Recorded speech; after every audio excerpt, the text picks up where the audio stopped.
Profesor Amzulian Rifai resmi terpilih sebagai Ketua Komisi Yudisial periode Juli 2023 hingga Desember 2025 mendatang.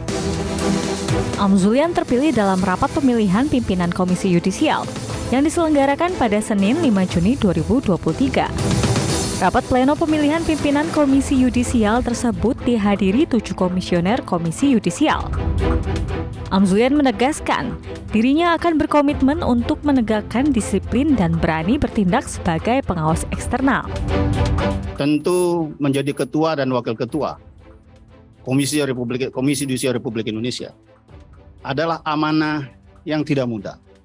Ada tantangan yang luar biasa yang ada di pundak kami. Seperti itu juga yang dialami oleh Prof. Mukti dan Pak Taufik selama ini. Tapi dengan niat yang baik, dengan tekad yang baik, kami akan berusaha semaksimal mungkin menjalankan tugas ini dengan sebaik-baiknya, dengan sisa waktu yang ada. Maka lembaga ini yang memang harus kuat secara internal. Karena sebagai lembaga pengawas eksternal, kuat dulu secara internal, baru dia bisa berkiprah secara eksternal. Tanpa modal itu, lembaga manapun tidak akan mampu menjalankan tugasnya sebagai pengawas eksternal. Untuk meningkatkan cara kerja yang selama ini yang sudah baik, saya yakin kepercayaan publik yang kita dambakan itu cepat atau lambat bisa kita peroleh. Sekali lagi, terima kasih atas amanah yang diberikan kepada kami. Mudah-mudahan kami selalu sehat dan kita semua selalu sehat untuk sama-sama mengabdi kepada lembaga ini. Apapun amanah yang dipercayakan kepada kita pada saat ini.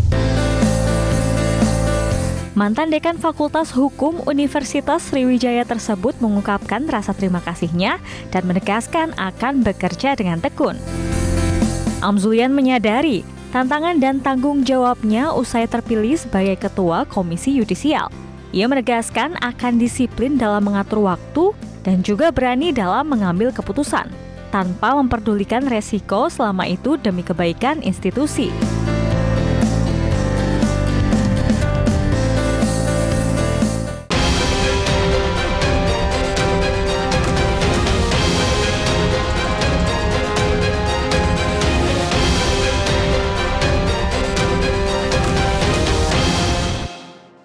Apa kabar Anda hari ini? Semoga selalu sehat dan tetap semangat. Dan tamu istimewa kita kali ini adalah seorang yang gemar sekali makan nasi Padang dan juga pindang Palembang. Ia juga seorang guru besar Fakultas Hukum Universitas Sriwijaya sejak 2005, penerima bintang jasa utama dari Presiden Republik Indonesia, dan ia juga pernah menjabat sebagai Ketua Ombudsman di tahun 2016 hingga tahun 2021. Berkat prestasi dan juga track record yang baik, kini ia mengemban amanah baru sebagai Ketua Komisi Yudisial yang baru. Siapa lagi kalau bukan Profesor Amzulian Rifai. Halo, apa kabar Prof? Alhamdulillah sehat Mbak Dia. Sehat ya, terima kasih sudah mampir di One on One nih. Terima kasih. Berarti aktif per 1 Juli. Sebagai Ketua Komisi Yudisial Republik Indonesia. Iya. Tapi sebagai anggota sudah aktif 2,5 tahun yang lalu. 2,5 tahun yang lalu. Nah ini kira-kira proses adaptasinya ke seperti apa, dan kalau kita kan bicara soal mengemban tugas yang baru, ini gimana kira-kira terobosan apa yang akan Prof lakukan untuk untuk menarik kepercayaan publik? Kalau nih, Pak. bicara adaptasi, saya kan 2,5 tahun, paruh waktu dari 5 tahun sudah sebagai anggota. Ya, saya bersyukur Ketua Komisi Yudisial sebelumnya Prof Mukti adalah sahabat baik saya. Saya juga justru banyak belajar dari beliau, ya, menimba ilmu dari beliau, sehingga bagi saya hanya melanjutkan saja. Tidak ada hal yang baru sesungguhnya, justru ada hikmahnya saya jadi ketua tidak pada paruh pertama. Paruh kedua saya belajar, ya.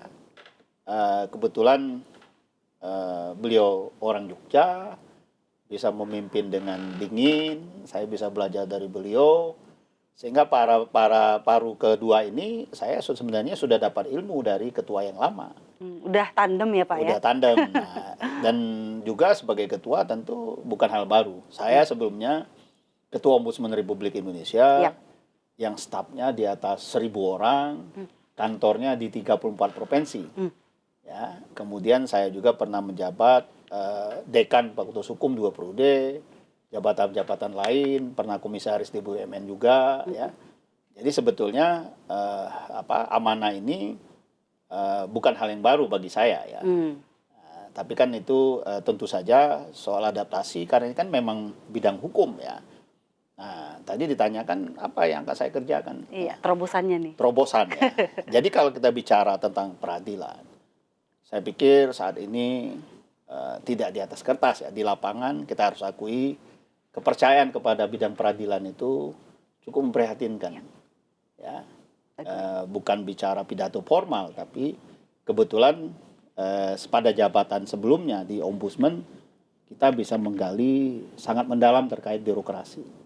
Bukan hanya peradilan, kalau Komisi Yudisial kan hanya pada peradilan. Nah, tentu sebetulnya harapan semua orang, peradilan yang bisa dipercaya oleh publik, ya, peradilan yang bersungguh-sungguh memberikan keadilan. Apalagi istilah wakil Tuhan. Artinya kemana lagi orang berharap kalau bukan kepada dunia peradilan, keadilan itu, ya. Tapi kan sesungguhnya saya menemukan di lapangan itu belum terjadi. Ya, belum terjadi. Keadilan itu belum untuk semua. Ya. Bahkan kalau kita perhatikan yang membuat publik itu sulit percaya ke dunia peradilan, Hakim Agung pun katanya ditangkap. Nah, ini kan suatu hal yang luar biasa. Belum lagi isu-isu tentang soal putusan yang dimainkan, kemudian sogok menyogok, pungli dan seterusnya, ya. Itu yang membuat tergerusnya kepercayaan publik kepada dunia peradilan. Lantas apa yang harus diperbaiki, Ya, Prof? itu yang saya mau bicarakan, ya. Tapi bukan berarti Mahkamah Agung tidak bekerja. Saya tahu betul Ketua Mahkamah Agung beserta timnya selalu berupaya memberikan harapan kepada masyarakat supaya dunia peradilan ini lebih baik. Oleh karena itu saya kemukakan bahwa sebenarnya dunia peradilan yang lebih baik, mendapat kepercayaan dari publik, itu adalah kepentingan Mahkamah Agung dan kepentingan Komisi Yudisial. Kami punya kepentingan untuk itu. Saya yakin Ketua Mahkamah Agung pada periode kapanpun, Ketua Komisi Yudisial pada periode kapanpun ingin merebut kepercayaan publik ini. Ya, ya. Tapi ini kan bukan pekerjaan gampang. Karena percayaan publik itu harus dibuktikan.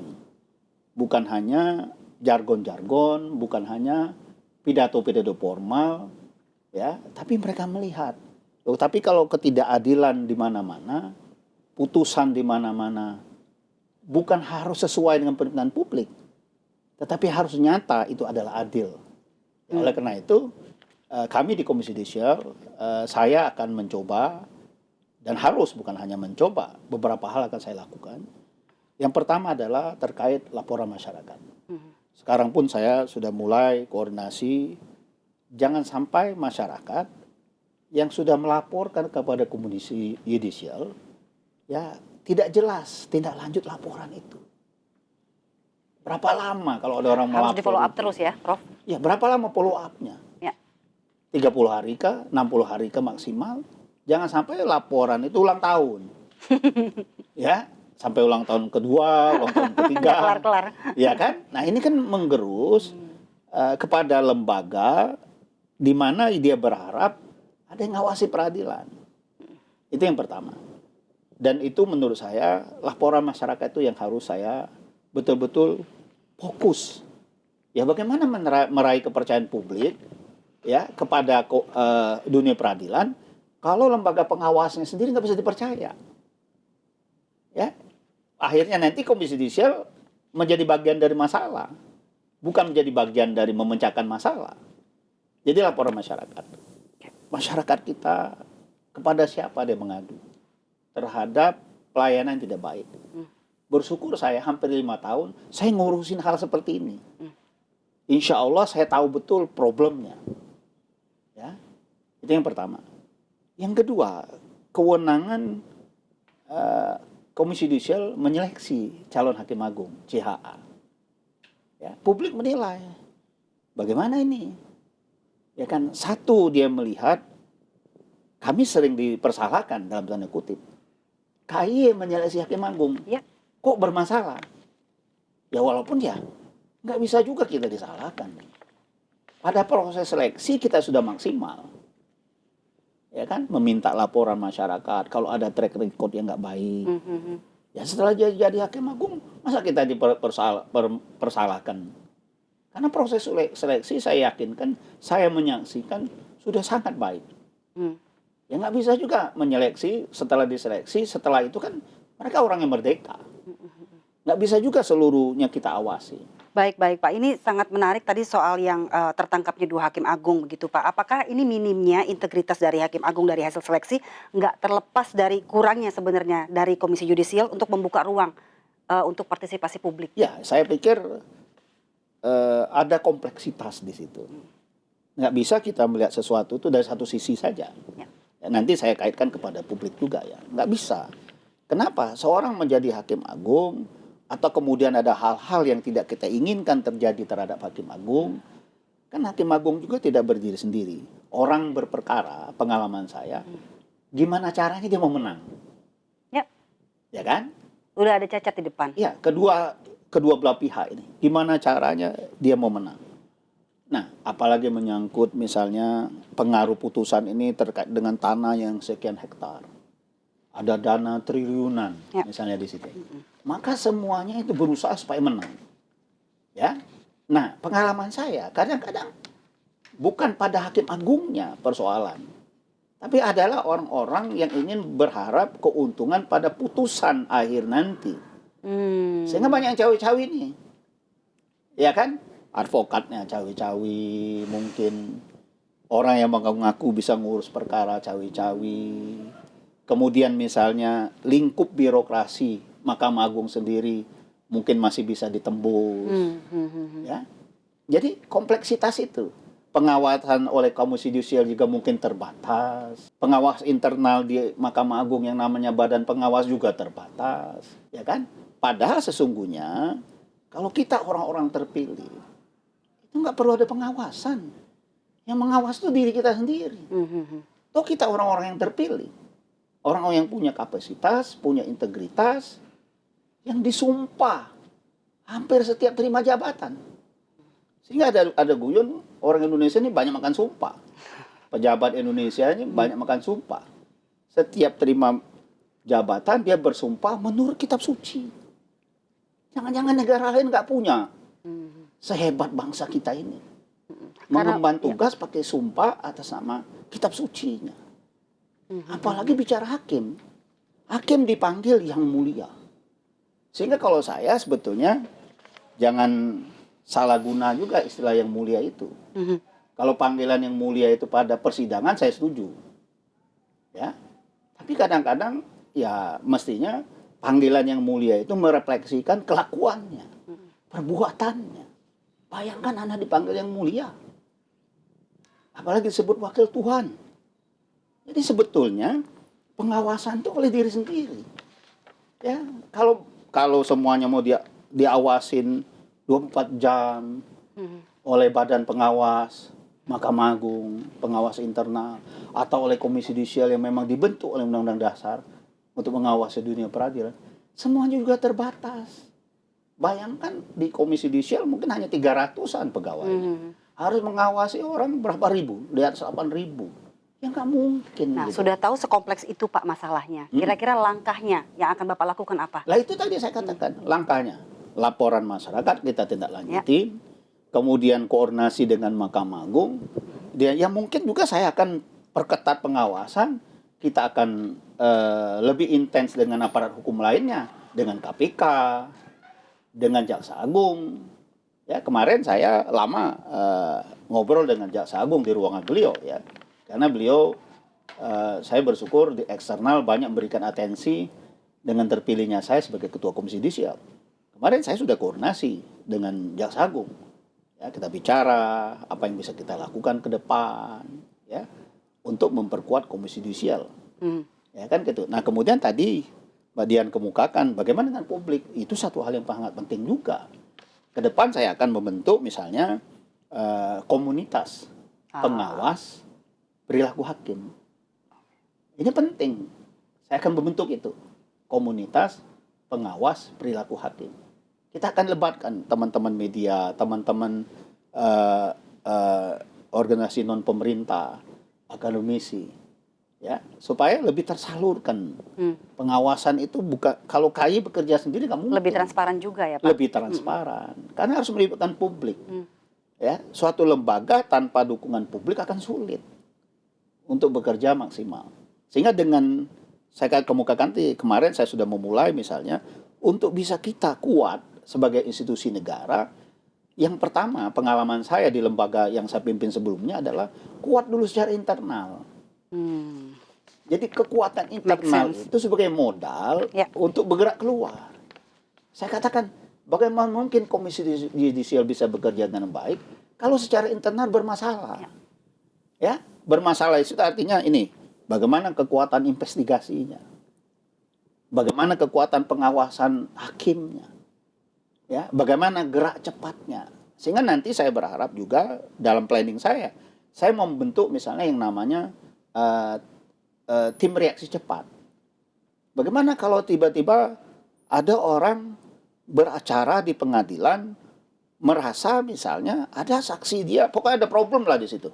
Saksi dia tiba-tiba tidak boleh tampil, tidak boleh memberikan kesaksian. Kemana beliau mengadu? Masa suruh buat surat dulu? Suratnya baru kita respon 3 minggu kemudian. Sidangnya cuma seminggu misalnya. Ini kan butuh reaksi cepat. Ya. Nah, tim ini yang kita perlukan. Bagaimana publik merasa, KAI ini eksis. KAI ini ada. KAI ini memang dibutuhkan. KAI ini merespon kebutuhan masyarakat. Nah, itu tidak akan terjadi kalau secara internal KAI-nya tidak siap. Itu juga tantangan saya berikutnya gitu. Bahwa saya harus membuat lembaga ini secara internal kuat dulu. Itu sudah saya dengungkan ketika saya terpilih, saya kemukakan di dalam pidato pengantar saya.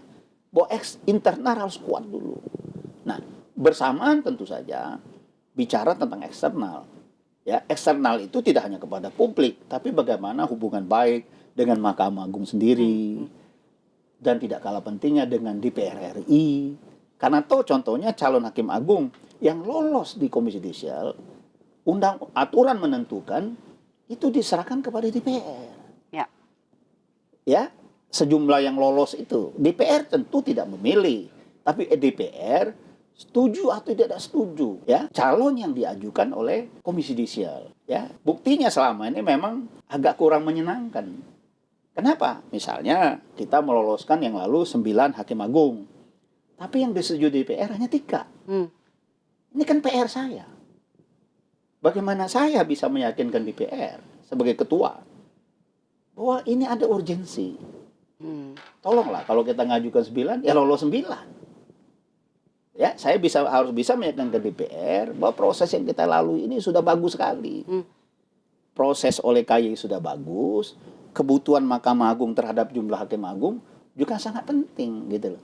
Gimana ini meyakinkan DPR? Itu yang menjadi tugas saya, katakanlah tantangan. Memang tidak ada jaminan saya berhasil, tapi saya akan bekerja keras untuk mencoba meyakinkan rekan-rekan di DPR, ini loh urgensinya. Saya akan tunjukkan kita sudah bekerja keras menghasilkan calon hakim agung ini gitu. Baik, tadi saya tertarik selain memperkuat internal Komisi Yudisial sendiri ya Prof ya. Tadi Prof mengatakan bahwa pengawasan sebetulnya berasal dari diri sendiri. Nah ini sebagai pengawas para hakim, kira-kira karakter seperti apa yang harus dimiliki orang-orang atau anggota Komisi Yudisial sendiri? Tapi dijawabnya nanti ya Prof ya. Setelah pesan-pesan berikut ini pemirsa, One on One akan segera kembali. Tetaplah bersama kami.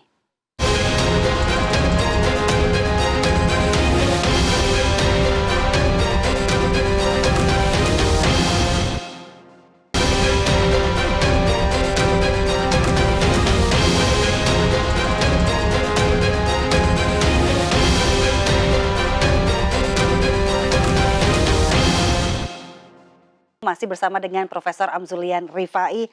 Karakter-karakter seperti apa sih Prof yang perlu dimiliki oleh pada para anggota Komisi Yudisial sendiri? Tadi Ya. Prof mengatakan bahwa sebenarnya pengawasan dari diri sendiri, Dian. Semua pejabat sebetulnya pejabat pemerintah sudah disumpah. Ya, Nah, ini seperti apa disiplin bekerjanya? tentu kalau kah? kita kan ke anggota Komisi Yudisial itu kami ada orang 7 ya.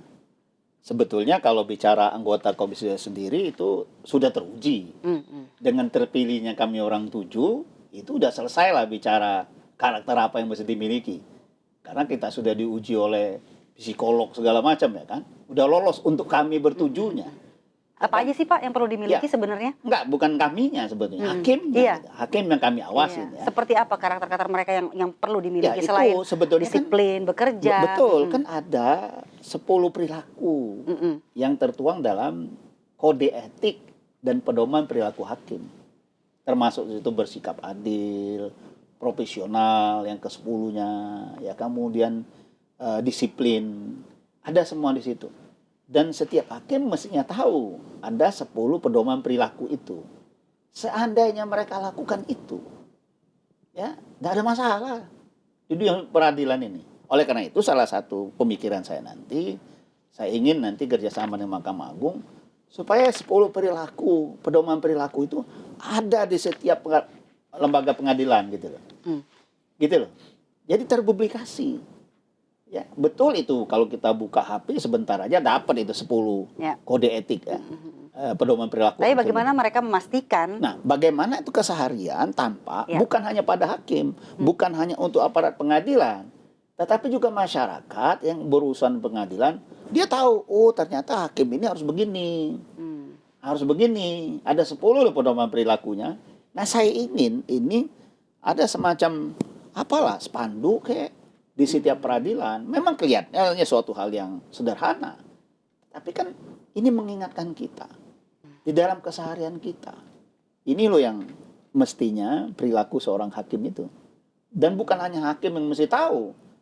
Kontrol publik itu akan ada kalau publik juga tahu bahwa harus ini yang dilakukan. Bagaimana publik ikut aktif membantu kalau mereka nggak tahu, oh ternyata hakim itu harus begini. Ternyata harus bersikap begini gitu ya kan. Profesional tadi, berlaku adil, disiplin, rajin dan seterusnya. Sebenarnya kenapa karakter termasuk anak muda ya, siapapun dia. Kenapa pendidikan karakter itu penting? Ya, saya kebetulan Mbak Dian pramuka tulen ya saya. Saya sering kemukakan itu. Saya bangga sebagai seorang pramuka. Saya ini mulai dari siaga mula, bantu, tata, penggalang ramu, penggalang rakit, penggalang telap. Kemudian saya ini penegak, pandega, terakhir saya instruktur di kepramukaan. Ya. Saya sering kemukakan. Saya pegang teguh dasar dharma. Jadi ada 10 pedoman perilaku seorang pramuka. Saya sering kemukakan. Banyak. Apa salah satunya? Disiplin, setia, dan berani. Dalam hidup kita, profesi apapun, termasuk Mbak Dian misalnya. Kalau kita disiplin dengan pekerjaan kita, disiplin, kemudian kita berani. Bagaimana mungkin seorang pemimpin gak berani mengambil tindakan? Termasuk hakim. Ya, orang berani mengambil tindakan biasanya terbebas dari konflik kepentingan. Dia tidak ragu mengambil keputusan. Salah satu tolak ukurnya ya, salah Prof satu ya. gitu loh. Kalau kita berani mengambil keputusan, saya berani pastikan tidak ada konflik kepentingan di situ. Tapi kalau orang punya konflik kepentingan, biasanya sulit untuk berani. Ya, tadi disiplin, berani dan setia. Kita setia dengan institusi kita. Kita tidak mengkhianati institusi kita. Dimanapun kita bekerja, itu baru satu dharma loh yang saya kemukakan. Ya kan?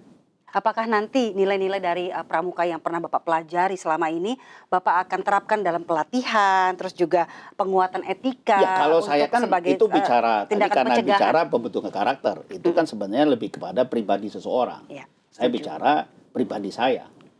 Sama saya selesaikan. Salah satu dharma yang lain apa? Suci dalam pikiran, perkataan dan perbuatan. Kita harus suci.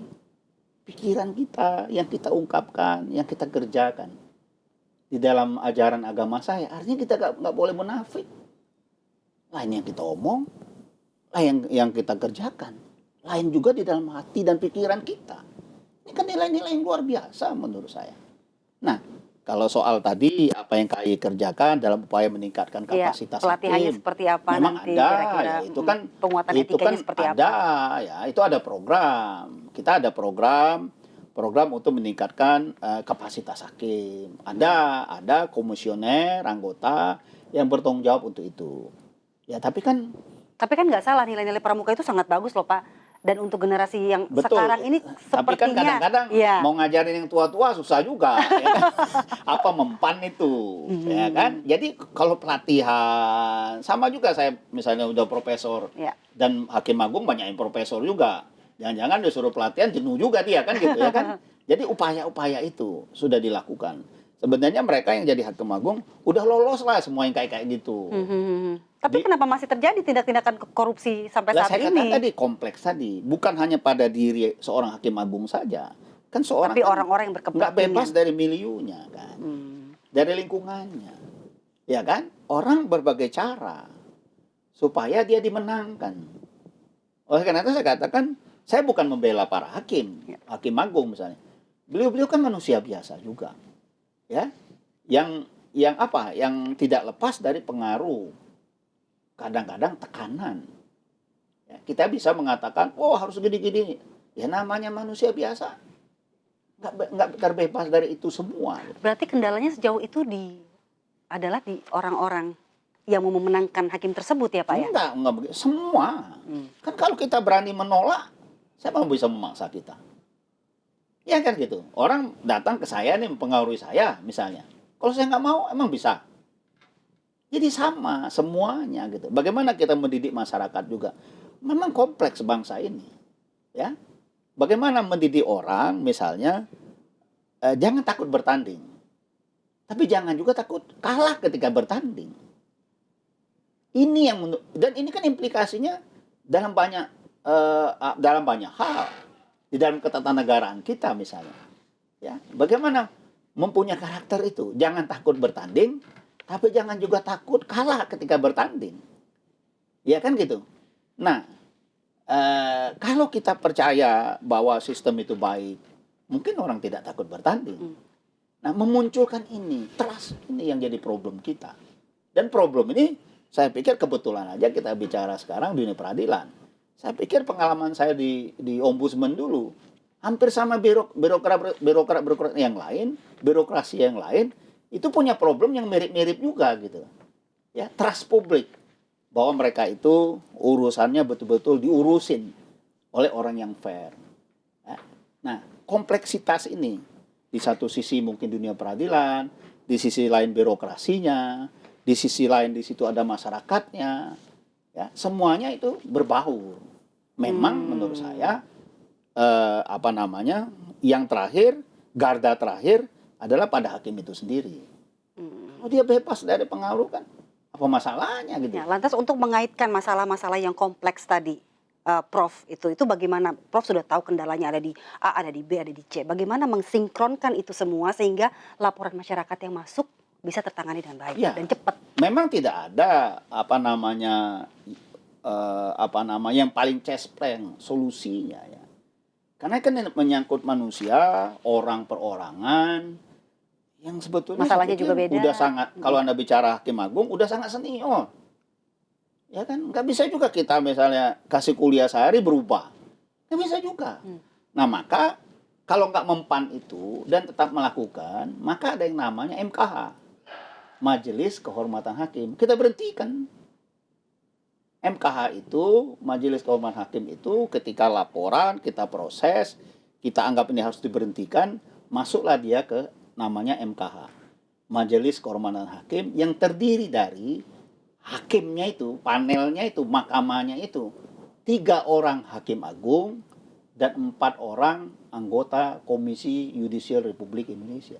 7 orang inilah bersidang.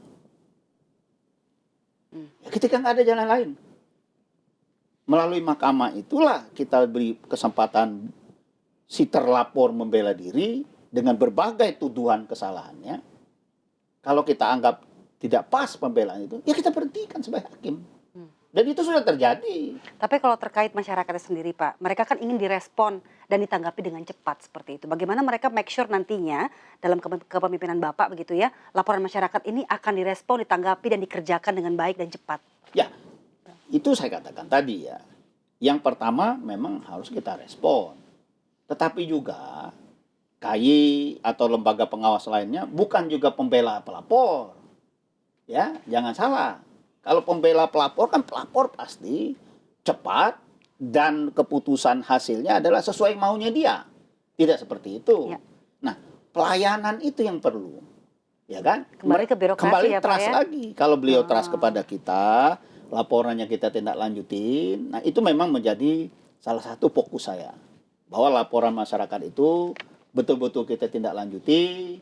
Ya apapun hasilnya, sepanjang kita Komisi Yudisial dinilai profesional. Nah, yang dinilai profesional ini yang tidak mudah. Saya katakan dari internal mesti kuat dulu.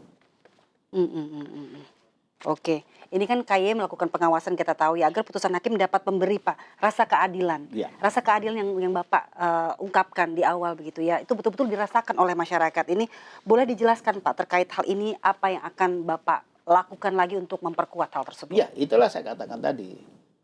Hakim itu kan punya kebebasan. Bahkan kadang-kadang kebebasannya absolut. Tidak ada orang per orang, lembaga manapun yang bisa mengintervensi putusan hakim. Tidak ada. Kecuali melalui mekanisme yang ada. Artinya kalau dia putusan PNN, kalau kita nggak suka, nggak bisa dong. Oh, rubah putusannya. Mau demo orang siapapun nggak bisa yang merubah putusan itu. Maka melalui apa?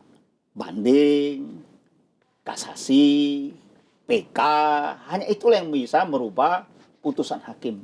Nggak bisa dengan cara lain. Artinya, betullah hakim itu wakil Tuhan. Hanya dia yang bisa menentukan putusan itu gitu. Nggak ada, KAI nggak bisa pengaruh putusan hakim. Nggak bisa. Minta merubah putusan. Nggak bisa. Oleh karena itu memang ada pada seorang hakim. Saya setuju hakim itu bebas sebebas-bebasnya. Silakan putuskan. Tapi kan fungsi putusannya pengawasannya itu, ada di KAI tetap bukan kan? begitu. Putusannya itu harus berdasarkan nuraninya, berdasarkan ilmu yang dia dapat dari sekolah hukumnya, dari pendidikan agamanya. Kalau atas dasar itu, silakan putuskan apa saja. Ya. Nah, tapi kalau menyimpang dari itu yang jadi masalah. Ya. Jadi silakan. Jangan nanti setelah diputuskan terjadi hal-hal yang tadi masyarakat walaupun keadilan itu relatif. Tapi sekali lagi saya katakan tidak ada yang bisa mengintervensi putusan hakim. Maka dia disebut wakil Tuhan. Dia yang menentukan apa isi putusan itu gitu loh. Baik, selain fungsi pengawasan ini kan tugas Komisi Yudisial kita juga tahu ya Pak mengambil langkah hukum dan ya betul langkah lain terhadap perseorangan, kelompok, badan hukum jika ada yang merendahkan kehormatan dan keluruhan martabat hakim melalui advokasi. Ini boleh dijelaskan lebih lanjut? Iya, maksudnya begini. KAI jangan dipandang lembaga yang cari-cari kesalahan hakim saja. Nggak boleh begitu. Dan itu benar. Maka di era kami ini bukan hanya saya, tapi kita sudah memulai yang namanya advokasi hakim. Advokasi hakim. Karena kan banyak juga tindakan-tindakan yang melecehkan hakim. Ya. Ini juga masyarakat mesti tahu. Saya ini sudah keliling nih di banyak tempat. Saya kalau selama ini kalau berkunjung ke daerah, saya justru mintanya ke kabupaten kota. Di daerah-daerah terpencil, ya, banyak sekali tantangan. Ya. Nah, hakim yang dilecehkan, ya. Nah, kalau hakim yang dilecehkan, tim kita turun. Nah, ini kebetulan di bawah pimpinan komisioner kita yaitu Pak Kadafi. Beliau turunkan tim. Ya, misalnya ada hakim yang dilecehkan, kita turunkan tim. Ya, kita bela beliau, hakim itu. Ya. Kemana tindakan yang harus dilakukan supaya hakim juga merasa terlindungi. Supaya KAI itu dinilai tidak hanya mencari kesalahan, tapi terhadap hakim-hakim yang perlu dibela, itu juga kita siap untuk membelanya. Itu yang kita lakukan. Dan itu sudah jalan. Tinggal lagi bagi saya untuk meningkatkan kalau itu kurang. Baik, ini perbincangan kita semakin hangat dan menarik ya Ya. Pak ya. Tentunya akan kita lanjutkan setelah jeda yang satu ini. Tetaplah bersama kami pemirsa.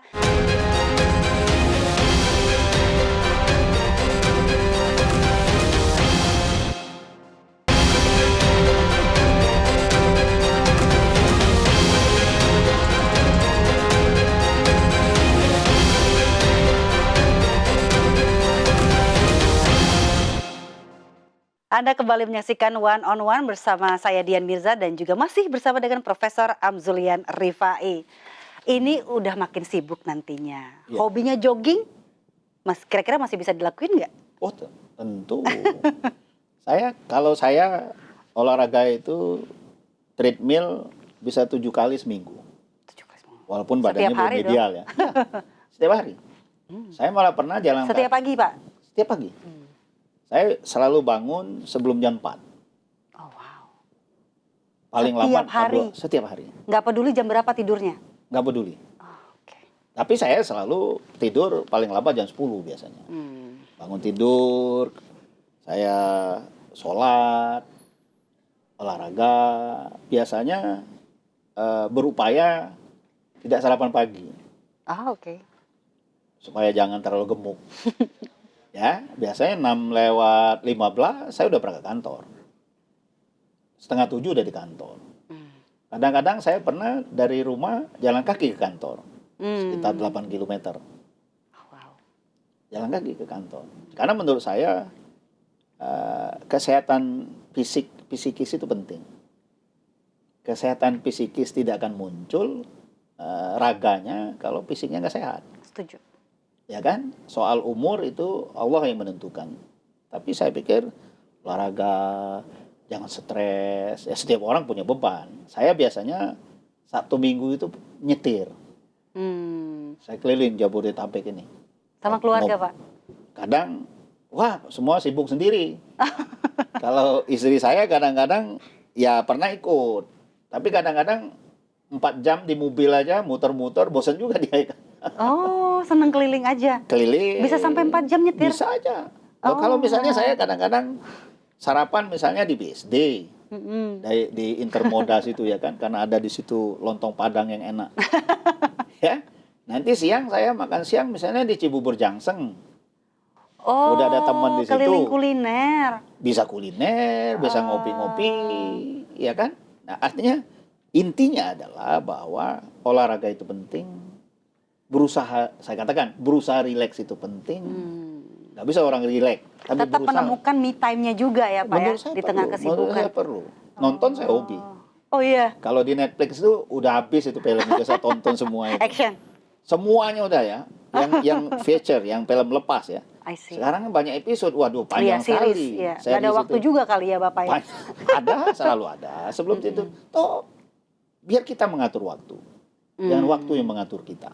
Karena semua orang sebetulnya dikasih waktu yang sama, tapi bagaimana kita memanage-nya ya Pak ya? Bagaimana supaya itu efisien? Bagaimana dimakan? Terlalu banyak alasan untuk kita tidak olahraga. Setuju. Kita akan bilang, wah Sibuk. sekali-sekali kan nggak usah olahraga. Hujan ini, padahal dia treadmill. Dia bilang, wah hujan, apa kaitannya hujan dengan treadmill? Kalau saya olahraga, penting. Saya minimal sekali olahraga. Paling-paling 45 menit tiap hari. Tapi jadilah. Itulah yang membuat kita gembira. Nggak serasa bumi ini berhenti berputar. Hanya kadang-kadang masalah yang kita hadapi. Ya kan? Berkunjung, silaturahim dengan teman. Kalau saya sempatkan. Saya sempatkan. Setuju Pak, karena memang banyak juga penelitian yang membuktikan bahwa fisik yang sehat sangat berhubungan dengan Ya, pikiran juga tentu, yang sehat. tentu. Gitu Saya ya, pikir Pak. itu berusaha rileks itu perlu. Ya dengan cara masing-masing. Ada yang hobinya mancing, silakan. Yang penting menemukan Ada yang me hobinya time-nya main itu ya. golf. Saya tuh nggak bisa main golf. Banyak teman nggak percaya. Emang gak hobi kali? Memang nggak hobi. Susah. Dulu saya pernah komisaris BUMN ya kan. Terus ditawari, terus mau main di mana? Waduh, kok hobi saya. Badminton ya. Tapi lama-lama dokter bilang jangan main badminton. Terlalu berat. Jalan kaki aja yang paling mudah. Atau treadmill. I see. Begitu. Yang penting olahraga setiap hari disempatkan. Kalau sama cucu, kan katanya cucunya udah ada satu Nah, nih. Main sama cucu masih sempet nggak? Nah ini. Kadang-kadang kalau rindu sama cucu, jam berapapun pulang kita. mau ketemu. Main ya, karena cucu saya hampir 2 tahun lah, lagi lucu-lucunya kan gitu kan. Macam-macam. Kadang-kadang ya itu juga saya pikir setiap banyak orang kalau bicara cucu itu ya bisa nggak pernah berhenti, dan itu yang obat kita supaya dari capek bisa nggak capek. Tentu saja begitu ya. Saya pikir itu penting. Ya. Baik. Keluarga itu juga nomor 1 tentu. Pernah kebayang nggak sih jadi ketua komisi yudisial? Saya pikir betul kalau saya mengalir ya. Saya kan akademisi. Pernah jadi dekan 2 periode, kemudian sekretaris senat universitas, kemudian misalnya saya di komisaris BUMN juga hampir 6 tahun, ya kan.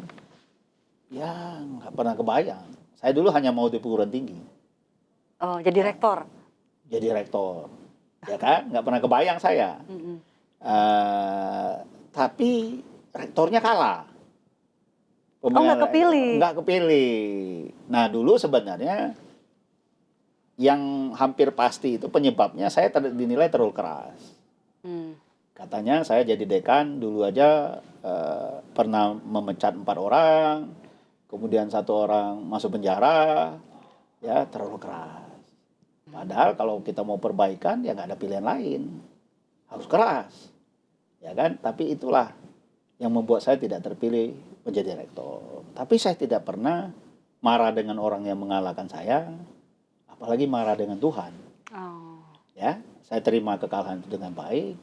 Saya cari peluang lain. Alhamdulillah Republik ini berkembang menjadi lebih baik, sehingga kesempatan itu diberikan kepada seluruh orang Indonesia di seluruh Indonesia. Dulu bayangan kami di luar Jawa ini kesempatan itu hanya untuk orang di Pulau Jawa. Tapi sekarang enggak. Terbuka. Ikut.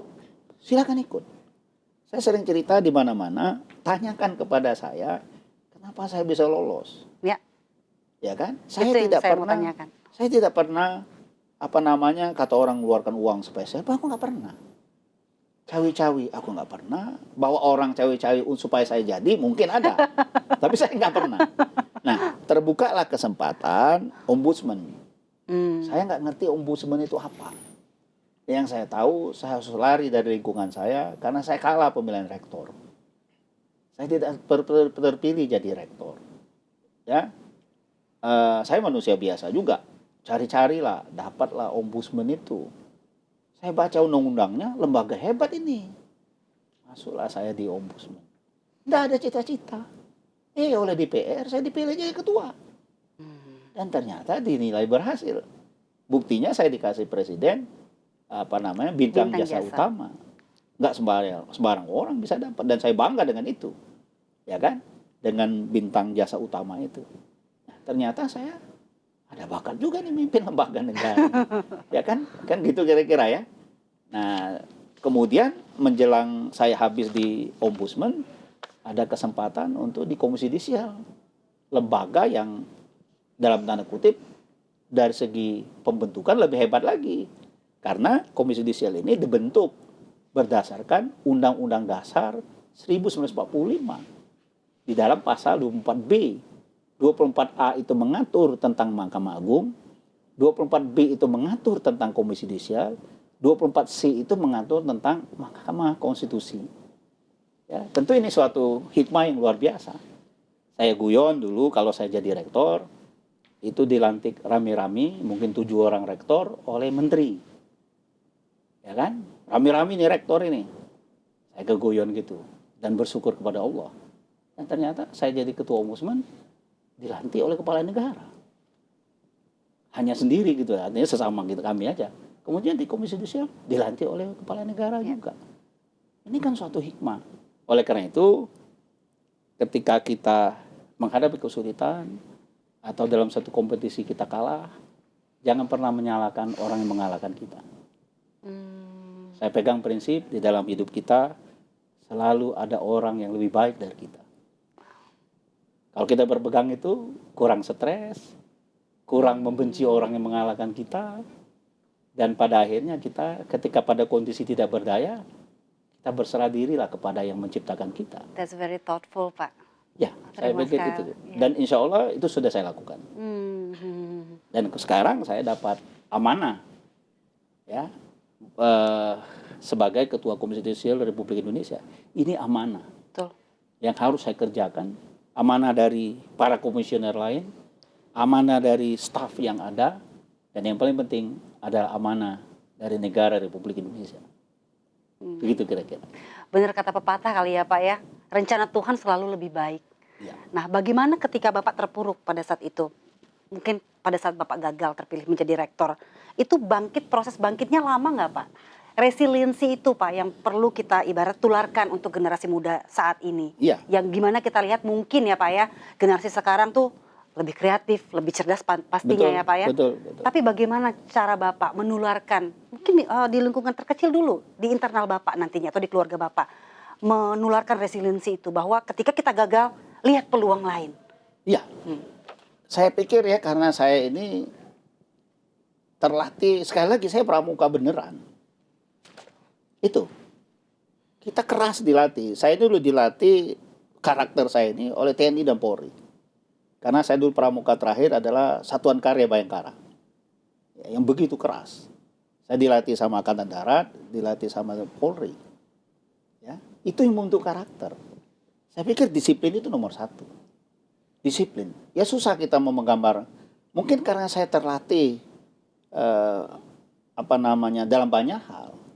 Termasuk terlatih juga ketika kita sebenarnya bukan kalah. Ketika kita pada posisi tidak menguntungkan. Memanage Ya, diri. mungkin itu istilah psikologi atau apa ya. Iya. Ketika kita menghadapi kesulitan, menghadapi tekanan, Iya.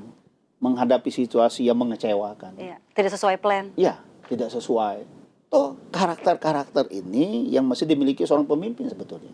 Pemimpin itu akan berhadapan dengan stafnya yang tidak rajin, dengan stafnya yang rajin, dengan stafnya yang brilian, dengan staf yang tidak brilian, dengan staf yang datang telat terus, yang banyak excuse, ya kan? Nah, seorang pemimpin kan harus menghadapi itu semua. Sama juga hidup ini. Tidak akan seseorang itu sukses terus. Ya. Maka kalau saya pada akhirnya bagaimana kita ingat nilai-nilai orang tua kita, saya pikir semua orang tua itu mengajarkan kepada anak-anaknya. Ya, tidak ada orang tua itu tidak mengajarkan nilai kepada anak-anaknya. Tinggal lagi anak-anaknya menjalankan tidak nilai-nilai itu. Nilai-nilai seperti apa Pak dari orang tua nilai-nilai Bapak? tadi kedisiplinan, menghargai orang yang lebih tua. Itu saya pikir di seluruh Indonesia adat kita mengajarkan itu. Disiplin, kemudian kalau dia agamanya Islam sholat, ya, bagaimana dia bisa menerima kekecewaan, tidak berlebihan. Tidak ada orang yang tidak kecewa dalam hidupnya, tetapi bagaimana menerima menghadapi kecewaannya tidak secara berlebihan. Ya. Mungkin pada yang lalu, insya Allah juga ke depan, saya lolos menghadapi persoalan-persoalan ini. Karena pada akhirnya tentu kalau orang beragama, ketika dia pada posisi tidak berdaya, dia hanya melaporkan kepada penciptanya.